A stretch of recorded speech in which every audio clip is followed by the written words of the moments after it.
Would you like to do more comedy? I mean, I don't know if maybe you have already made some stuff in the last year or two, but is that something you'd like to get into more? Because especially that night, I was like, you know, sometimes when you're a stand-up and you talk to people that are performers but not really known for comedy, they try and make you laugh almost. But with you, it's kind of just natural. Like I remember that night, your mates and my mates, like none of us had met before, but it was just good crack.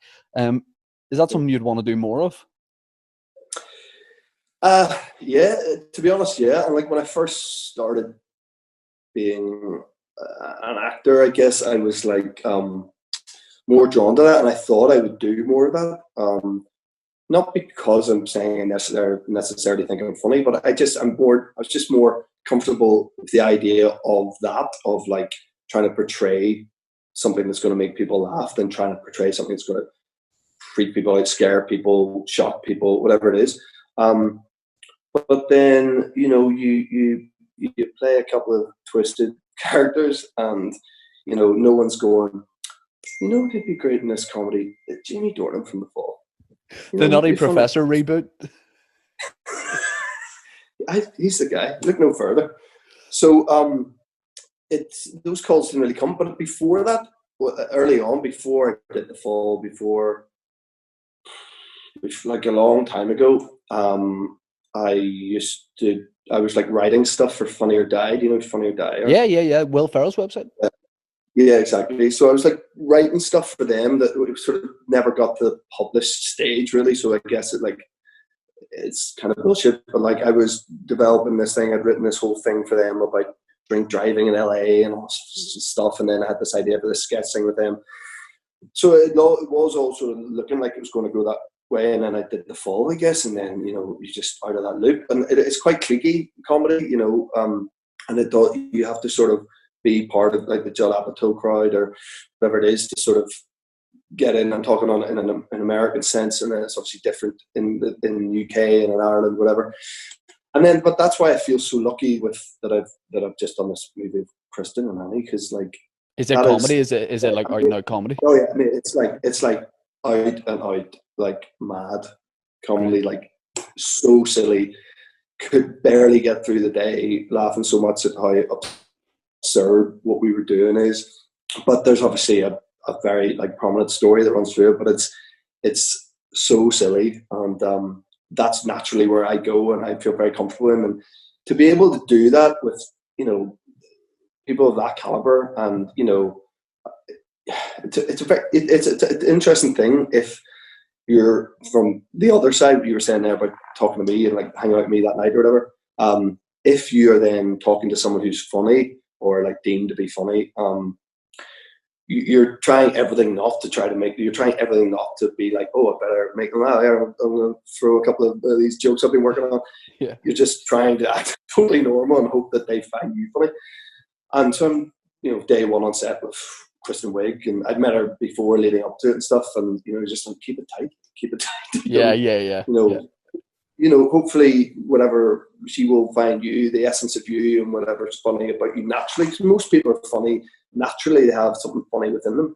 I just let that come out, and then I just couldn't have got on better with those guys. We just had such a laugh, and being able to make someone like Kristen Wiig laugh is like a real something I'll never take for lightly. It was it's cool. So I don't know. Yeah, maybe more. I'm writing something at the moment. And quarantine life has brought me to that. I've written stuff in the past that when I look back on now, it's probably pretty shite. But this was a long time ago before my career kind of took off, and I think I've got a better handle of structure and how to create stories now and tell them in an appropriate way, in a funny way. And I've always erred towards comedy with my writing. And so I've written this thing, I've written a pilot. Funnily enough, I think there's a part for you in it. I was going to talk to you down the line at a later date. Like a beefy meathead weightlifter type guy, is it? Or? No. Yeah, like a strong man, people are like, is he on gear, is he on steroids, whatever? Like a powerlifter, powerlifter one. It's not. No. All right, okay. Well, yeah, I mean, I'll be up for it if you need me. But if you need me to like lose muscle or whatever, let me know, because my look might not work. if it's, I'll change my body for it. Yeah. Well, to be honest, I think we're actually thinking about it now. I think we might go in a different direction. No, we've signed. No, we've signed. That's cool. We signed the agreement there. Yeah. No, yeah. you gave me a thought. You gave me a wee thought there. No, Appreciate I think it. we'll go. Yeah, happy to do it. Oh, you want to bump me up? Okay, Yeah. cool.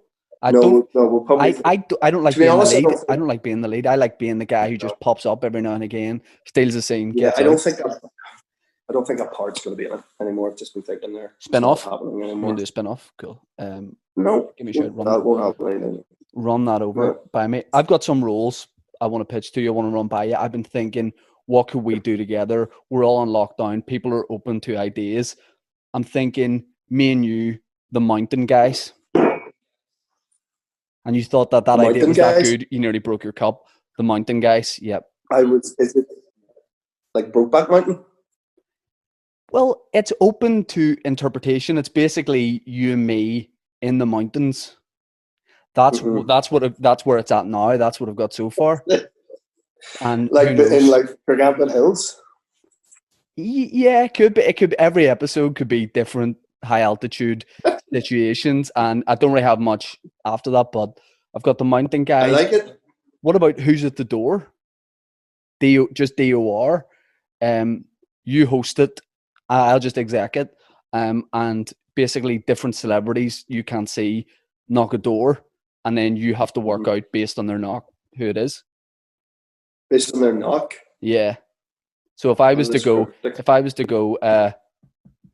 bum bum bum, who would that be? Knock knock knock. Rory. Who? McElroy. No, McElroy gets people to knock doors. McElroy hasn't knocked a door since 2002. because his caddy does it for him. That's why he on and off the course. He just comes along behind him. But no, that was actually Christopher Biggins. That was Christopher Biggins.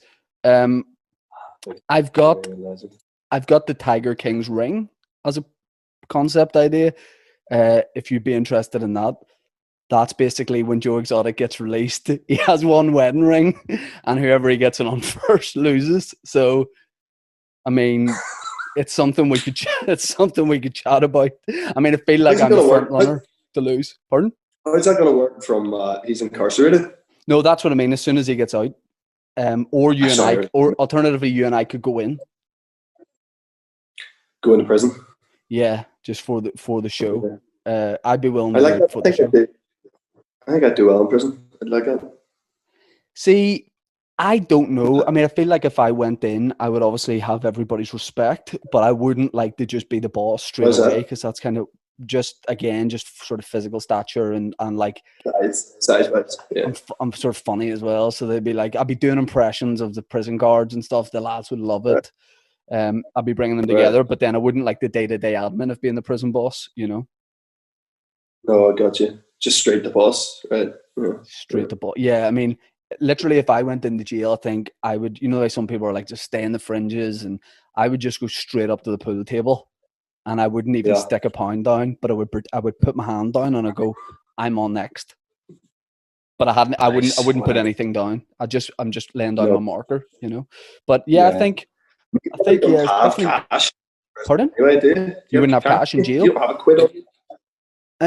No, well, no, it's more of a metaphorical thing. I'm more putting, do you know what? I would put down something temporary, but it would act as a pound. So even if it maybe was... like drawing a wee picture, like during arts and crafts time, and you can draw like a quid and cover it gold and all and stick it down the table. So when I go, boom, I'm on next, you know? But yeah, I mean, I could definitely see us doing something high altitude anyway, mountains, forest. Yes. What about the Forest Boys with the Z? A bit like mountain guys. That's where we just sort of go into forests, and the rest. I've got to be honest. I don't think any of these are good. Right. Yeah. I mean, I think we picked up mountain guys. I think if you just want to do mountain guys, if it was like a sort of more of a reality thing, you know, fly on the wall thing, where we are just thrown into those mountains behind the vet in Hollywood, or those behind Hollywood Golf Club. Yeah, right? Start there, and we're the pilot and see how we go. Just thrown in there, nothing but a cax on, and we are told we have to get to Ned's, and we have a tenner, yep, a lighter, and nothing else. And a couple of Freddos. I mean, filming in Hollywood would be good as well because you got so many characters, you know, like Hollywood characters. Like, I don't know if do you know the Necks? No. In Hollywood, because you've got No Neck. These are just guys that live in the town. No Neck, Neck, Baby Neck, and Fat Neck. 4 different guys, which is enjoyable. They're 2 sets of brothers. Genuinely true. Like, really? Who's your mate? Oh, we were having a proper laugh outside the Hollywood Social Club. Your mate with the ponytail, the postman. What's his name? Chick Wilson. I mean, is that not a great name or not? Chick Wilson. Okay, and there's no K on the chick, which I find rude. I would no joke, like, come back from playing rugby on a Saturday, come back home, quick shower, some lunch, and race to Sea Park to watch him play for Hollywood. Chick Wilson. There's talk that I think there's chat that he's Hollywood's all-time leading scorer. Some people say it's this guy called Mark Crawford as well, but Chick Wilson just is like an immortal figure. Like, he's never aged also, you know, like he's always been somewhere between like 40 and 70. It's been 25 years since I've seen him. Do you know Soda Malcolm from Hollywood? You ever see him? He would often sit outside Centra smoking, very, very old. Like a wee man, he would always sit in the wall. No, but that's a good look, sitting outside Centra in Hollywood High Street smoking. He's always there at 7 a.m. He passed recently, so R.I.P. Soda Malcolm. But right.